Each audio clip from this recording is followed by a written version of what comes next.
오늘 하나님 말씀은 사무엘상 마지막으로 보겠습니다. 31장 11절 12절 말씀 보고요.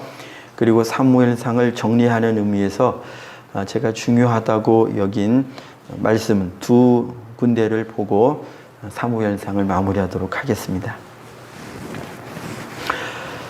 사무엘상 31장 11절 12절 11절부터 13절까지 죄송합니다. 11절부터 13절까지 우리 한 목소리로 함께 읽습니다. 시작.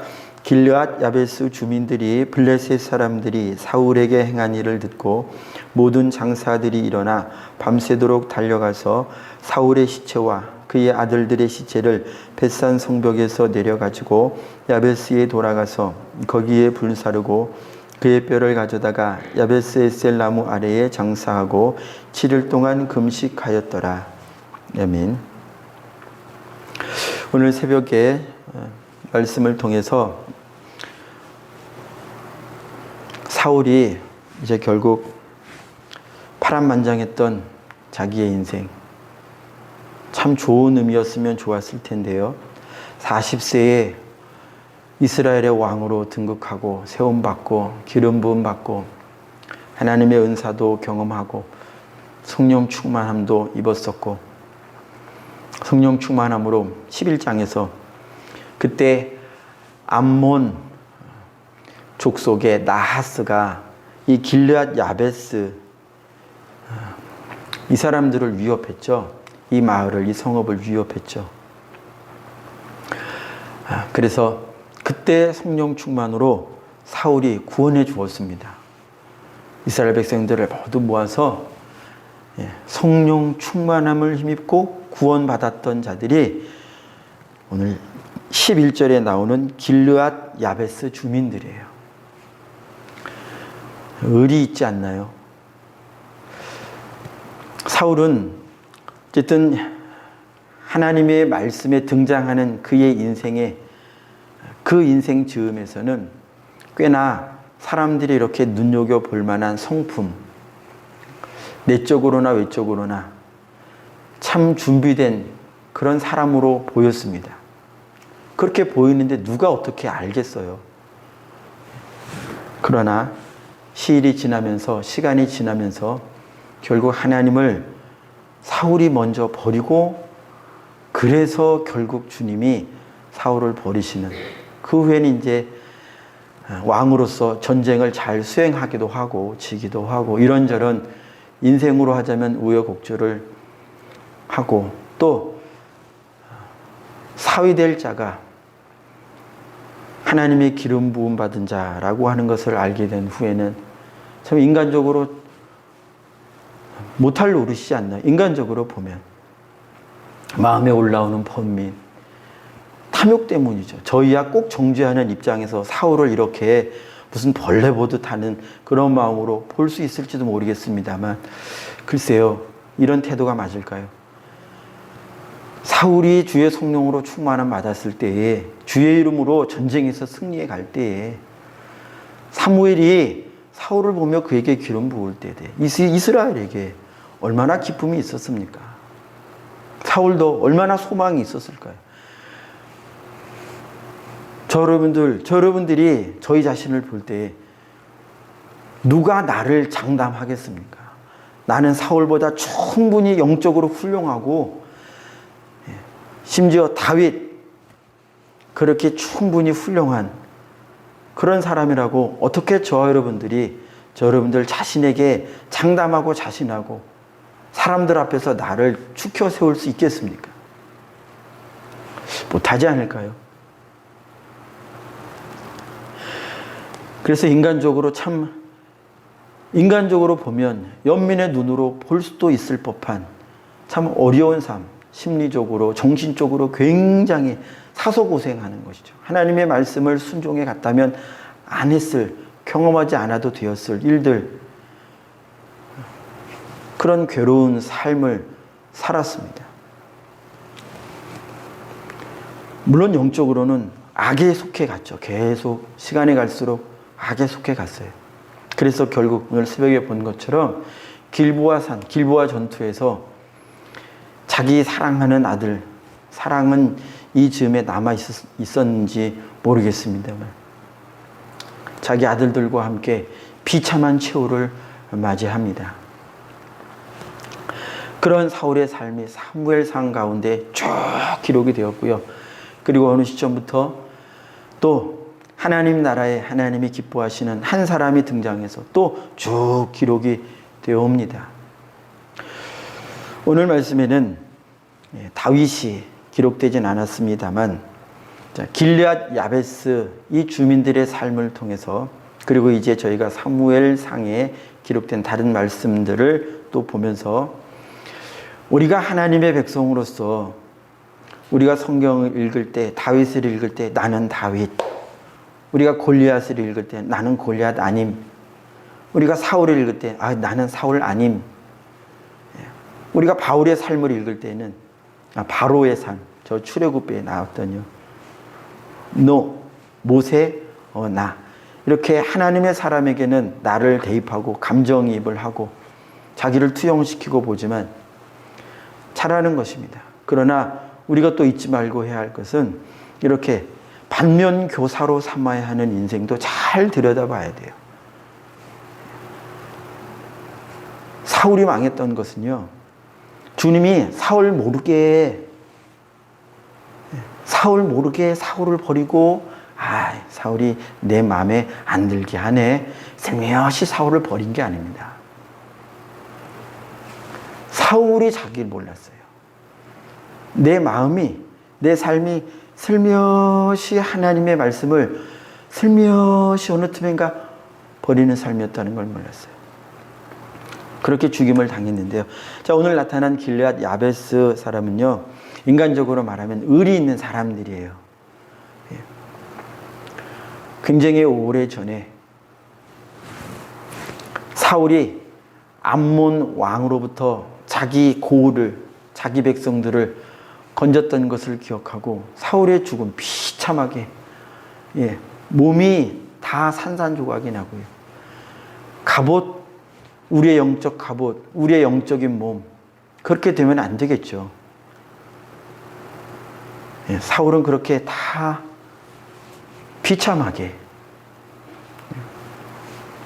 그래서 이 길르앗 야베스 주민들이, 용사들이 용기를 내어가지고요, 비록 사울 인생 말년에 이스라엘에게 어떻게 소문이 났는지, 뭐 좋게 소문이 났겠습니까? 들려오는 이야기 보면 사위에게 창을 던져, 심지어 아들에게도 창을 던져, 그리고 아히멜렉이라고 하는 이 제사장 가문을 몰살시켜. 아니, 보통의 마음을 가지고 있는 이스라엘 하나님의 백성이라면, 저희가 교회 생활을 할 때 보통의 마음만 가지고 있어도 이런 식으로 교회 내에서 어마어마한 이 영적 사륙, 막 성도를 쫓아내고 상처를 주고 함부로 말하는 이런 영적인 리더, 이를테면 그런 목사님이 어떻게 일반의 마음을 가진 성도들이 그렇게 행하는 오랫동안 교회의 목사라고 좋은 마음을 가지고 있을 수 있겠어요? 계속 기도해도 안 바뀌어요. 사울을 위해서, 우리 목사님을 위해서 기도하는데 안 바뀌어요. 이 길르앗 야베스 주민들이 그러지 않았을까 싶기도 해요. 그래서 결국 죽었다는 소식을 듣습니다. 그리고 사울의 몸이 어떻게 되었다는 거 소식을 듣습니다. 그래도 길르앗 야베스 민족은요, 이 성읍 사람들은 사울이 뭐 하나님의 말씀을 떠나서 그렇게 행하더니만, 기름 부음 다윗을 인정하지 않고 그렇게 쫓아다니더만, 그렇게 되는 것이 뭐 마땅하지, 어쩌겠어, 하나님이 그렇게 하신 거지 하고 사울을 외면하지 않았다는 거예요. 사울의 말년이 어땠어도 그래도 하나님의 성령으로 충만해서 자기에게, 나에게 우리 집에 와서 기도해 주시고 격려해 주시고 기도 응답의 역사가 있었고 했던 그것을 추억하면서, 지금은 아니지만 잘 챙겨주는 거예요. 사울의 시신을 뚫고 들어가서 끌어내려서 모아가지고 잘 장사를 지내줍니다. 의리 있잖아요, 의리. 하나님이 기뻐하실 것 같아요, 제가 볼 때. 비록 영적으로 사울이 마지막에 굉장히 안 좋았지만 성령 충만했을 때 그때 은혜 받은 길르앗 이 백성들, 그때 나누었던 하나님 나라 안에서 그 나누었던 사랑을 기억하면서 그 의리를 지키는 거예요. 누가 알아주지 않아도 괜찮겠죠. 자기 목숨 내놓고 이렇게 사울의 시신을 거두어서 장사를 지내주는 것이니까 정말로 의리 있어요. 그래서 성경에 이들의 행적이, 이들이 한 행동이 성경에 기록된 거예요. 사무엘상의 마지막을 장식하는 것입니다. 자, 그런데요, 이제 이렇게 사무엘상이 대단원의 막을 내리는데요, 저희가 좀 관심을 가지고 보고자 하는 말씀이 있습니다. 자, 사무엘상 우리 이제 찾아가 보도록 하겠습니다. 15장 그리고 16장에 있는 두 군데의 말씀을 볼 텐데요. 먼저는 15장 23절, 24절 두 절만 읽고요. 그 다음에 16장 한 절 말씀 볼 텐데요. 자, 사무엘상 30장은 이렇게 접으셔도 됩니다. 덮으셔도 되고요. 16장에 나오는 내용을 좀 더 많이 다루도록 하겠습니다. 15장과 16장에 있는 내용을 많이 다루도록 하겠습니다. 사무엘상 15장 23절, 24절 먼저 읽습니다. 시작. 이는 거역하는 것은 점치는 죄와 같고 완고한 것은 사신 우상에게 절하는 죄와 같음이라. 왕이 여호와의 말씀을 버렸으므로 여호와께서도 왕을 버려 왕이 되지 못하게 하셨나이다 하니, 사울이 사무엘에게 이르되 내가 범죄하였나이다. 내가 여호와의 명령과 당신의 말씀을 어긴 것은 내가 백성을 두려워하여 그들의 말을 청종하였음이니이다. 아멘. 그리고요 16장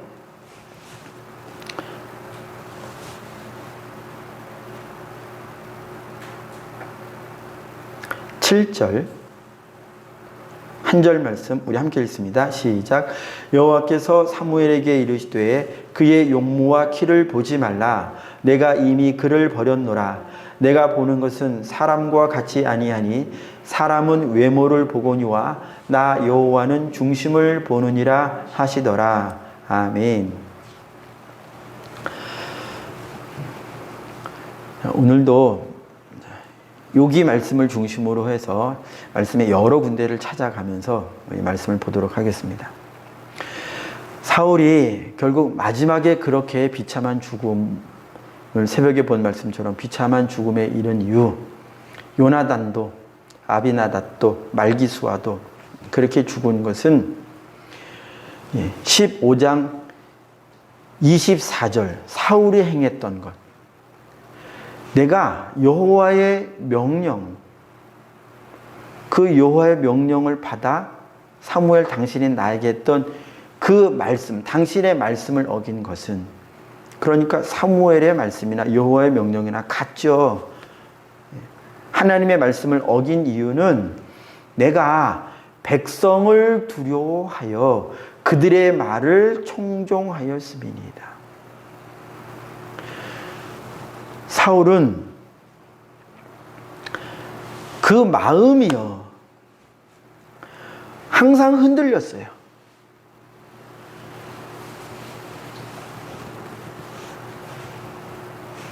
백성 때문에, 사람 때문에, 환경 때문에, 건강 때문에, 뭐 때문에. 주님의 말씀은 변한 적이 없죠. 아말렉을 다 진멸해. 그것이 계명이었습니다. 그런데 그 계명을 순종해 가다가요, 순종해 가다가 처음부터 거절한 것이 아니라 싸웠습니다. 이겼습니다. 그리고 이제 진멸시켜 갑니다.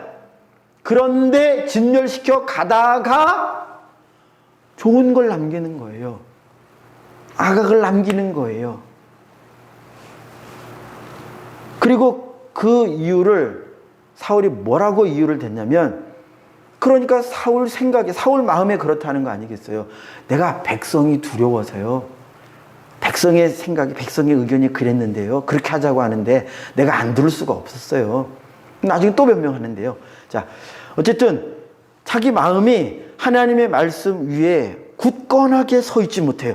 말씀을 끝까지 따라가지 않아요.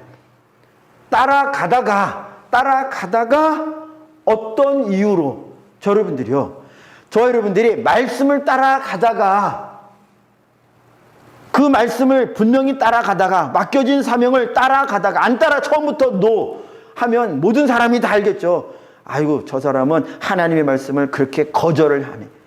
그런데 문제는 뭐냐면 따라가다가 사울의 마음이 흔들렸어요.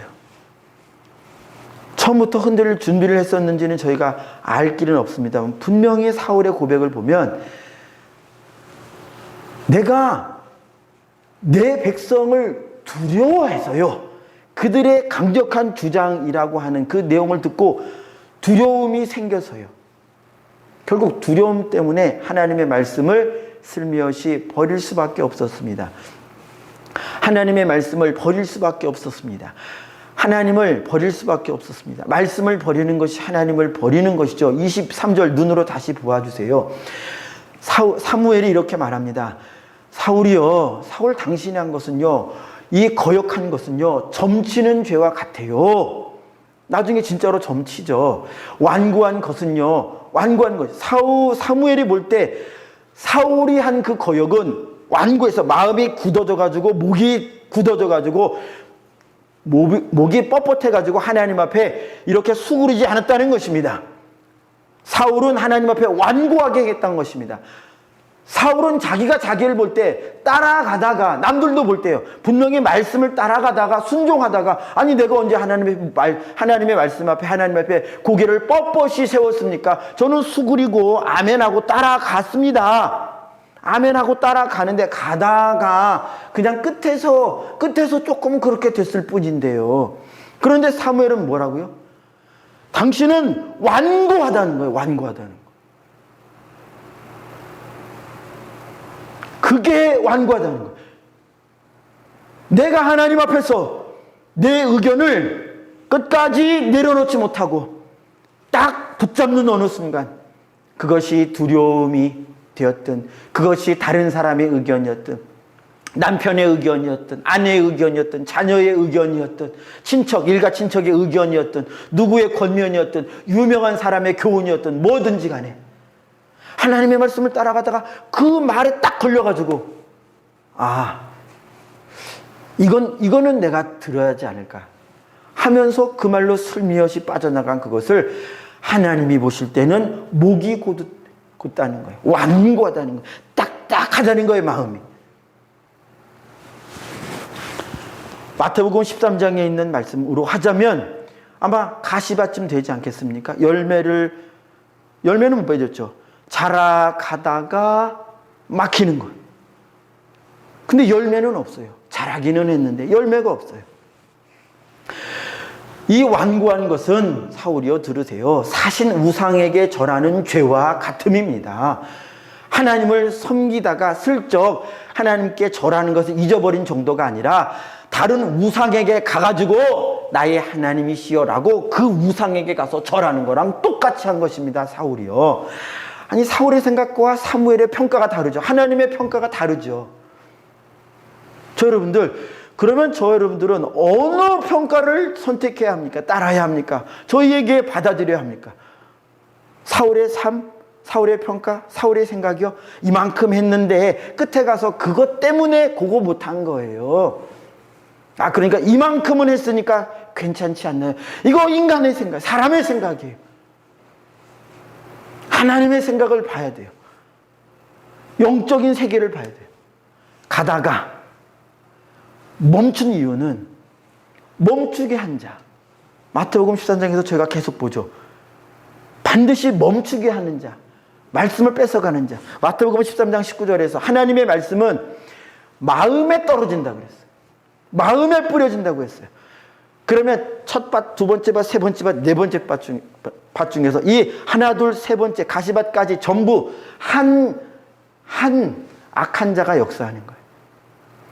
오직 결실하는 밭이 못 되도록 이 동일한 자가, 옛 뱀이, 용이, 마귀가 계속 역사하는 거예요. 말씀을 받는 그 순간부터, 기쁨으로 받는 그때에도, 그리고 자라가고 애쓰고 힘쓰고 기도하면서 순종하는 그때에도 계속 악착같이 달라붙어서 따라가면서 어느 순간에 자기가 할 수 있는 역량을 다 총동원 해서, 사울이 하나님의 말씀을 순종해야 할 때 사울에게 들러붙어서 그 마음의 생각을 놓고 백성들을 격동하고 눈에 보이는 마음에 하와를 넘어뜨렸던 그 마음의 생각을 자꾸 넣어주는 거예요.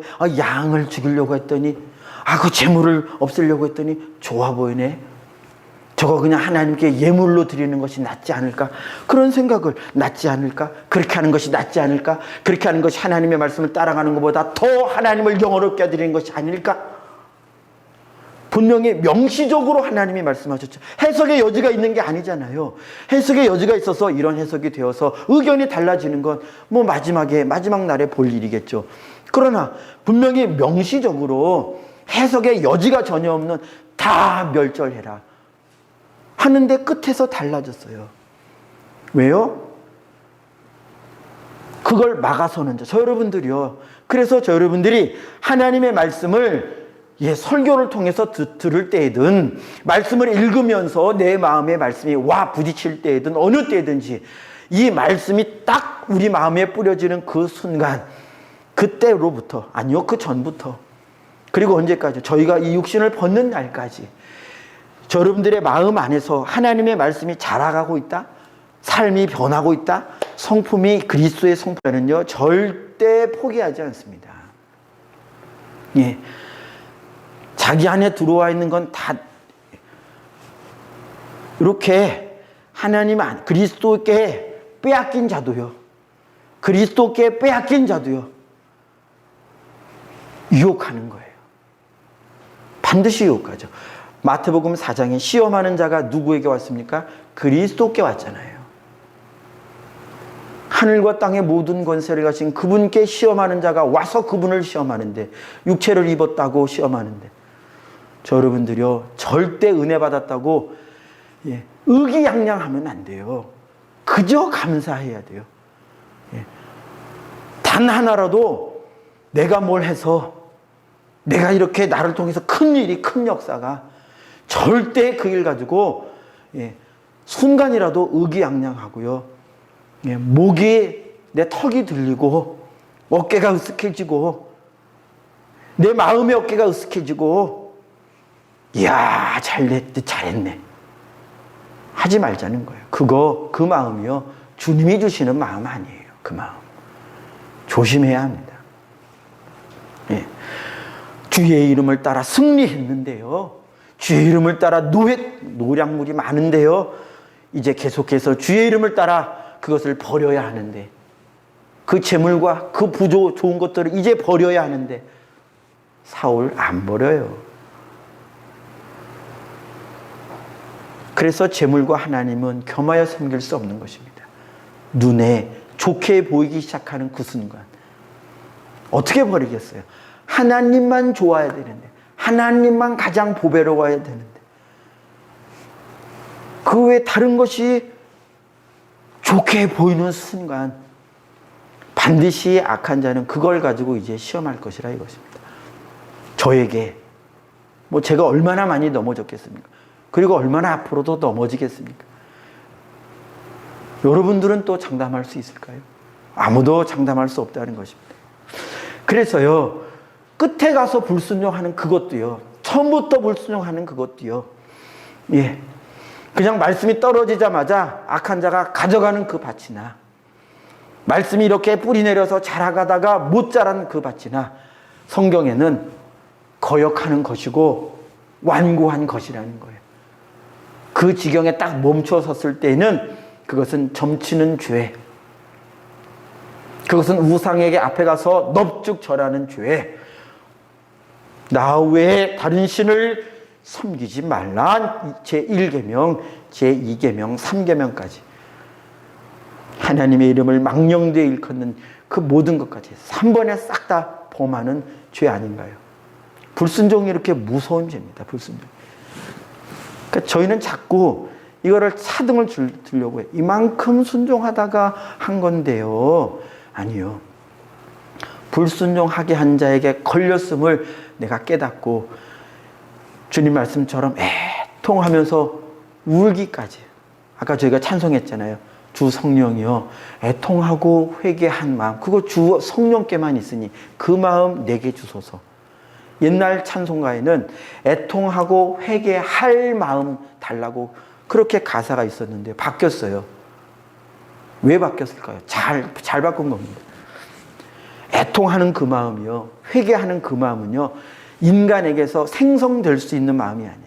주님이 은혜로 주셔야 그때 애통하게 돼요. 말씀이 관절과 골수, 심령을 쪼갤 때 그때 자기 죄가 죄로 보여서 자기 죄가 하나님과 나 사이를 내는 걸 그때 깨달아서 누가 말려도 통회 자복하며 눈물이 나오는데 사울은요 지금 계속 변명해요.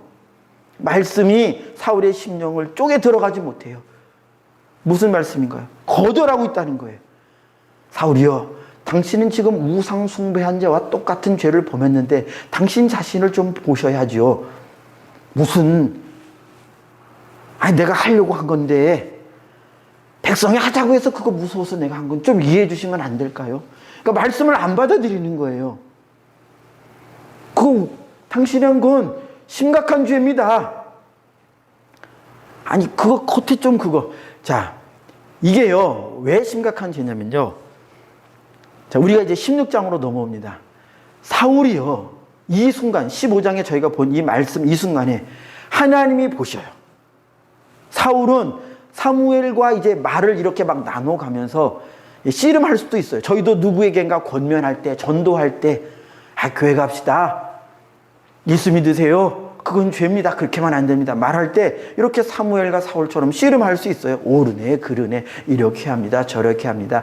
예, 아니요. 말할 수 있어요.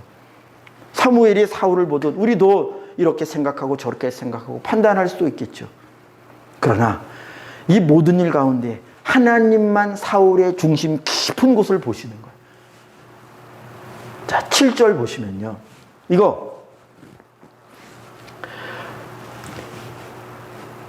다윗에게 기름 부을 때 하신 말씀이지만요. 똑같죠. 사울에게도.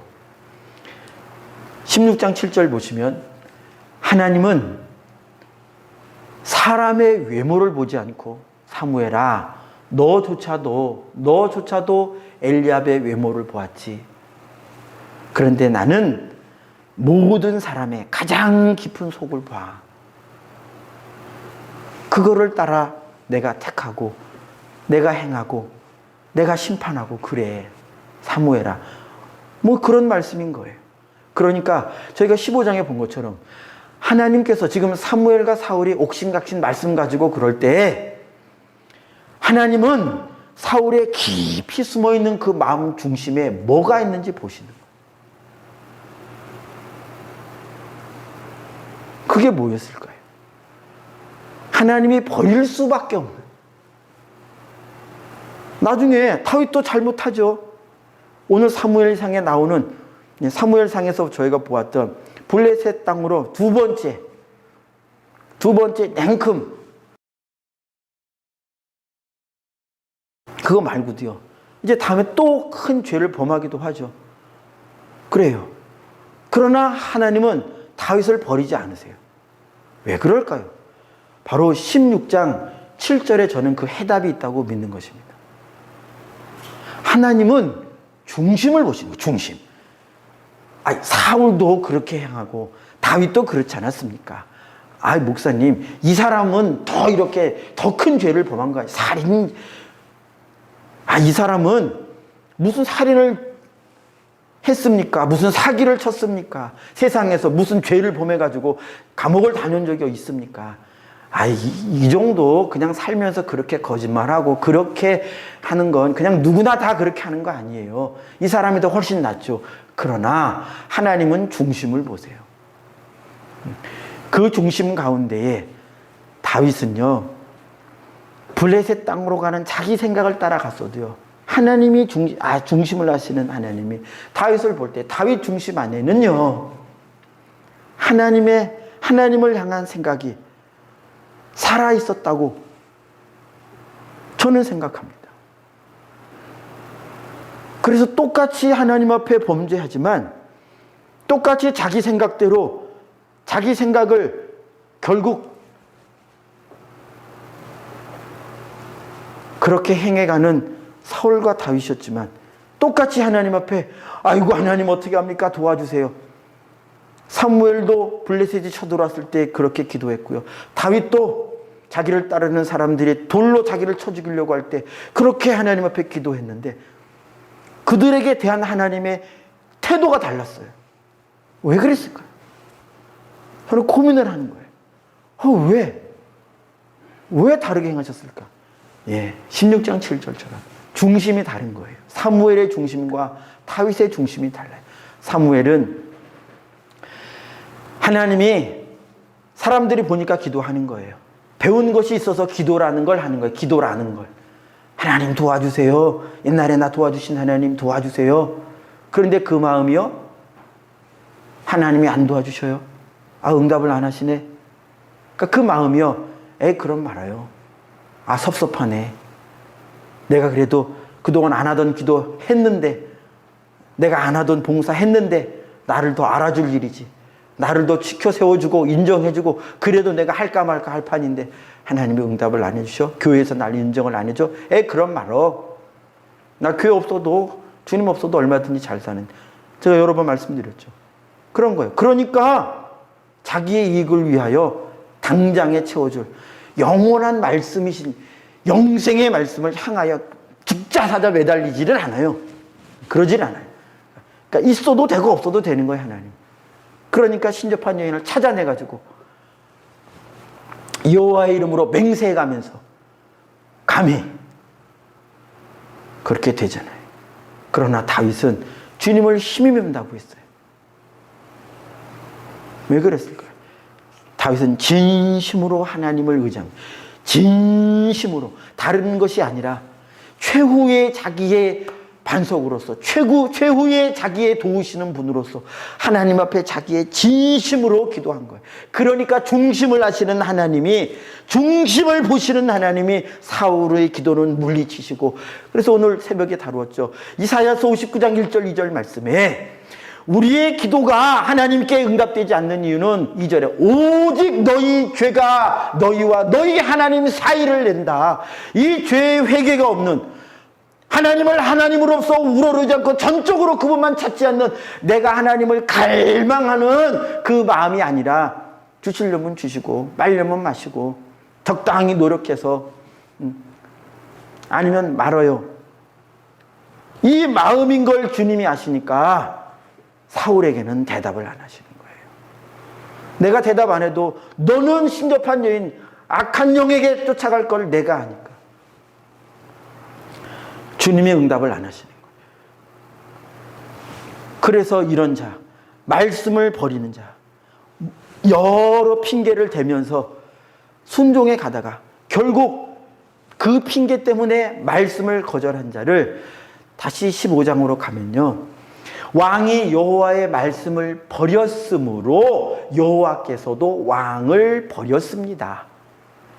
하나님께 버림받는 이유는 우리가 먼저 하나님을 버릴 때, 즉 하나님의 말씀을 버릴 때뿐입니다. 그러니까 우리가 하나님의 말씀을 버리지 않으면 목숨을 버릴지라도, 내 목숨을 버릴지라도, 그 양 몇 마리, 그 인간관계 깨질지라도, 그거 내가 못 취할지라도 그거 하나님께 예물이라고 안 들어도 괜찮아요. 왜요? 하나님께서 그거 다 버리라고 하셨잖아요. 괜찮아요, 괜찮아. 그래서 이 세상에 있는 어떤 것이라도 내게 없어도 된다. 그러나 하나님이 내게 없으면 안 된다. 주의 말씀이 내게 버림받아서는 안 된다. 주님의 말씀이 내게 버림받았다. 그 얘기는 내가 하나님께 버림받는다는 얘기입니다. 말씀을 거절한다는 얘기는 내가 하나님을, 주님을 거절한다는 얘기예요. 똑같은 거예요. 요한복음에 이 말씀과 주님의 등가성에 대하여 기록하잖아요. 태초부터 계셨던 말씀, 이 말씀이 하나님이고요. 이 말씀이 육신을 입고 우리 가운데 오셨다고요. 그 말씀을 기록한 게 저희가 보고 있는 이 성경 말씀이에요. 그러니까 말씀을 듣는다. 설교를 들을 때는 살아계신 말씀을 듣고자 하며, 우리가 기록된 말씀을 읽을 때는 살아계신 말씀께 내 마음이 드려지기를 원하며, 읽는 말씀을 통하여 주의 말씀에 내 삶이 드려지기를 원함이니까. 드려지기만 한다면야, 그렇게 말씀께 드려진 인생은 어떻게 됩니까? 그 나머지 생애가요, 영생이잖아요. 영생이잖아요. 우리 주님이 말씀하셨잖아요. 요한복음 6장 33절에서 내가 너희에게 이른 말, 그 말이 생명이다. 그 말이 영이다. 그 말이 영이고 예수님의 말씀이 영이고 예수님의 말씀이 생명이다. 그리고 여호수아 1장 8절 말씀에서도요, 이 율법책을 내 입에서 떠나지 말게 하며 주야로 그것을 묵상하여 늘 하나님의 말씀을 가까이 하래요.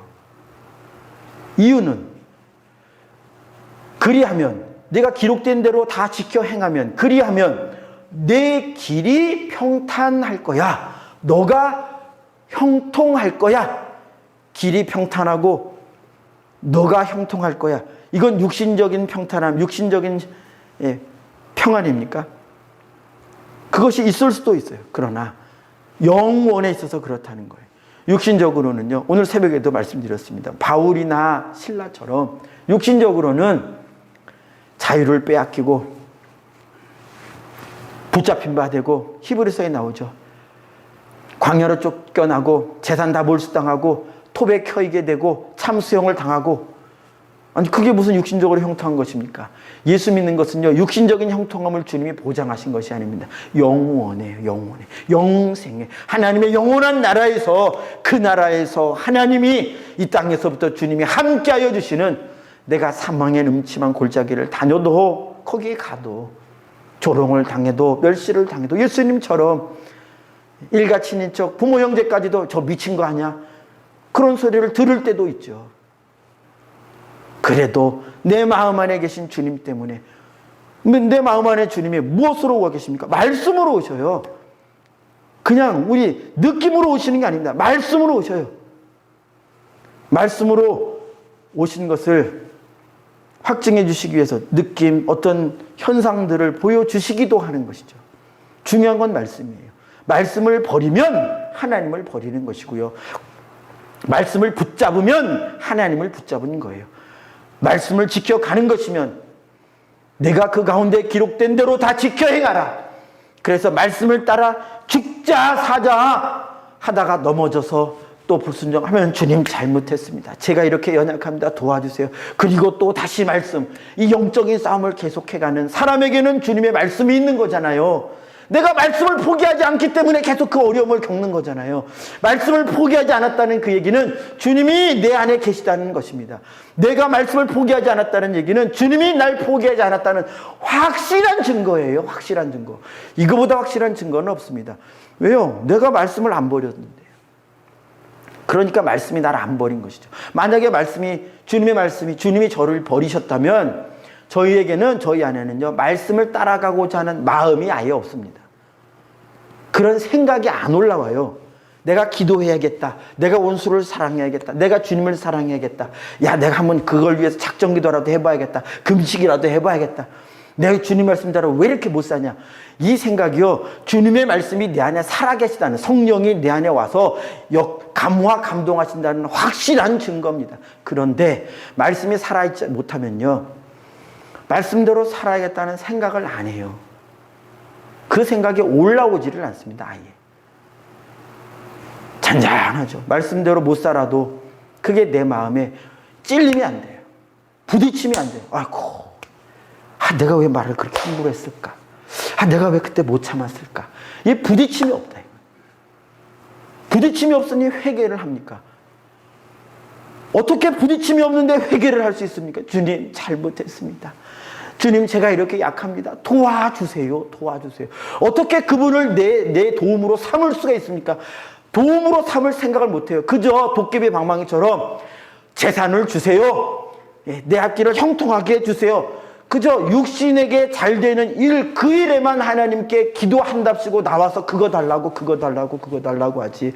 하나님의 말씀을 살 수 있도록 그 힘을 달라고, 성령으로 그 말씀 따라갈 수 있는 힘 달라고 그 기도를 안 하죠. 못 하죠.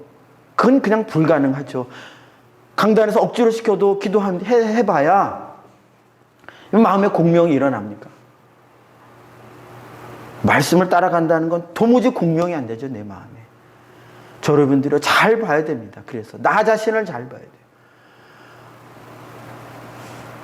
우리 주님은요, 우리의 중심을 보셔요, 중심. 중심 안에 말씀이 살아있느냐. 하나님을 향한 그 말씀이 하나님으로부터 온 그리스도의 말씀이 살아있느냐. 말씀이 살아있으면 반드시 그 심령이 말씀 때문에 동한다, 동해요. 계속 움직입니다. 말씀이 살아계시기 때문에 말씀이 자꾸 마음을 놓고 해요. 똑똑똑. 이사가, 주님이 계시록에 말씀하셨잖아요. 자꾸 두드리신다고요.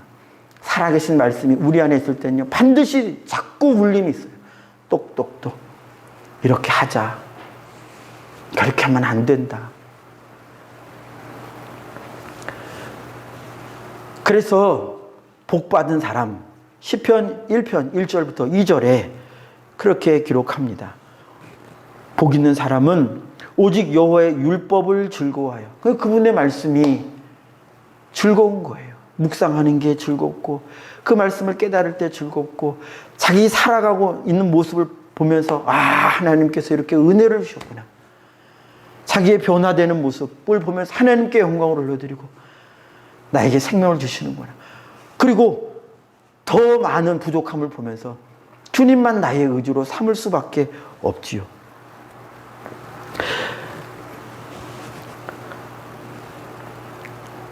그래서 그의 율법을 주야로 묵상하는 자로다.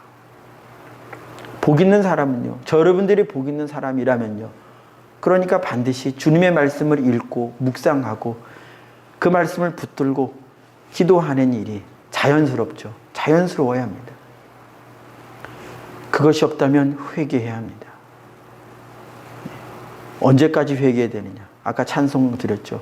애통하고 회개할 마음을 주실 때까지 그 마음 달라고 기도해야 돼요. 얼마나 저 여러분들 마음과 주님 사이에 죄가 두텁게 있으면 애통하고자 하는 마음이 없을까요? 저에게 하는 얘기예요. 뭐 여러분에게, 저에게 하는 얘기입니다. 말씀을 마무리하도록 하겠습니다.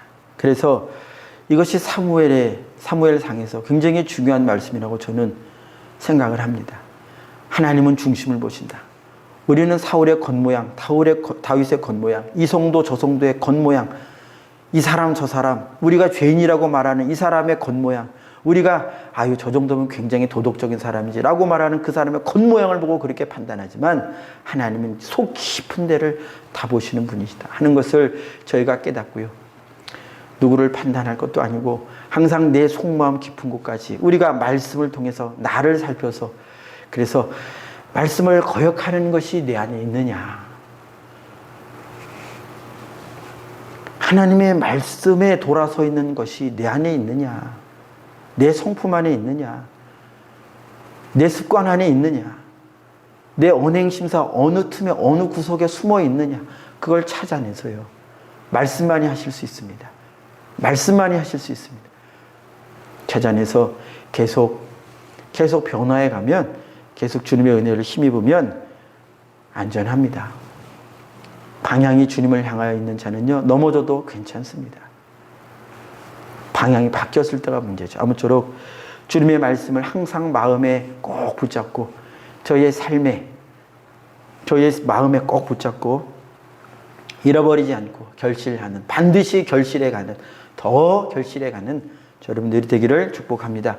우리 들은 말씀 기억하시면서 우리 함께 먼저 기도하도록 하겠습니다. 합심하여 이렇게 기도하기를 원합니다. 주님,